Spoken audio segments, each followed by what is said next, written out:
নমস্কার, আপনারা দেখছেন দ্য গ্রেট ইন্ডিয়া টাইমস। আমি অভিজিৎ ভদ্র আজ এমন একজন মানুষের সাথে আপনাদের পরিচয় করাবো যার তারিফ না করলেই নয়। তিনি হলেন প্রদীপ কর্মকার। প্রদীপ কর্মকার, যার জন্ম নদিয়ার গয়েশপুরে, তিনি বর্তমানে সিআরপিএফে কর্মরত। আমার নাম অগ্নিমিত্রা কর রায়।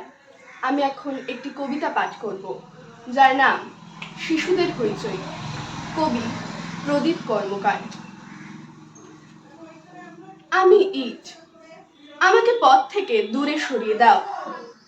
পরিশ্রান্ত পথচারী যেন আঘাত পেয়ে না পড়ে যায়। আমাকে শহীদের বেদিতে ঠাঁই দাও। নির্জনে থাকতে পারবো যুগ যুগান্তর। আমাকে না হয় পুনরায় ভূমিতে পরিণত করো, কৃষকের শস্য নির্মাণের কাজে লাগতে পারবো।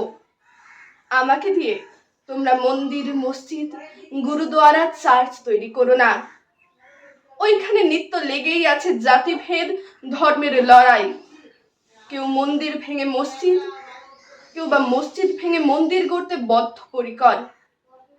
আমাকে দিয়ে তোমরা শিশুদের থাকার ঘর তৈরি করো, সেখানে লাঠালাঠি নেই, শুধু আছে শিশুদের হইচই। ওসি কমান্ডার পবন কুমারের তৎপরতায় প্রদীপ কর্মকার ঘোড়ামারা বিবেকানন্দ একাডেমি স্কুলে বৃক্ষরোপণ উৎসবে সামিল হয়েছিল এবং বৃক্ষরোপণ উৎসবে সংবর্ধনাও পেয়েছিল। সেন্ট্রাল রিজার্ভ পুলিশ ফোর্সে কর্মরত প্রদীপ কুমার যেমন ভারত সরকারের কাজ সঠিকভাবে সম্পাদন করছে, সাথে সাথে তিনি তার সাহিত্য সাধনা এবং শিশুদের ভালোবাসার দিক দিয়েও খামতি নেই। তিনি যেমন লিখতে ভালোবাসেন, তেমনি বই পড়তেও ভালোবাসেন, তার সাথে লাগাতে ভালোবাসেন গাছও। মিথ্যে প্রণয় ছেড়ে কবি প্রদীপ কর্মকার। তোমার পাশে প্রথম বসে থাকার রোমাঞ্চ, সেই প্রথম দিনের সুমধুর পরিচয়, হাসি কথায় মন নিয়ে নাড়াচাড়া বারে বারে মনে পড়ে যায়। ভালোবাসা এক মধুর অনুভূতি, যেখানে জীবনের অর্থ খুঁজে পেয়েছিলাম।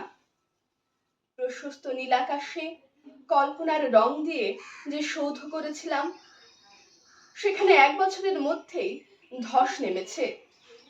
নষ্ট হয়েছে স্মৃতি, নষ্ট হয়েছে প্রত্যাশা। হা হুতাশ করে ওঠে মন, শত শত ধিক্কারে ক্ষত বিক্ষত করে তোলে। পারি না নিজেকে করতে ক্ষমা, নিজের প্রতি নিজের বিতৃষ্ণা জাগে। যন্ত্রণা তো পুরে হবে না কো ছাই, তাই বিদায় নেব। তুমি পারবে না ধরে রাখতে নিজের অবিচারে।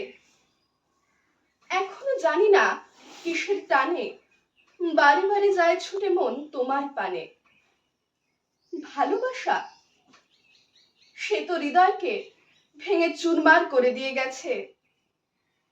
আর জীবন জুড়ে বড় সংগ্রাম, বিদীর্ণ রক্ত মাখা মন, নিরুপায় হৃদয় কাঁদি শুধু হাহাকারে। পাই না ভাষা মাথা ঘুরে নিজেকে নিজে সান্ত্বনা জানাবার। তাই যেতে হবে চলে তোমার এতদিনের এই মিথ্যে প্রণয় ছেড়ে। নমস্কার। তোমরা মন্দির, মসজিদ, গুরুদুয়ারা, চার্চ তৈরি করো না।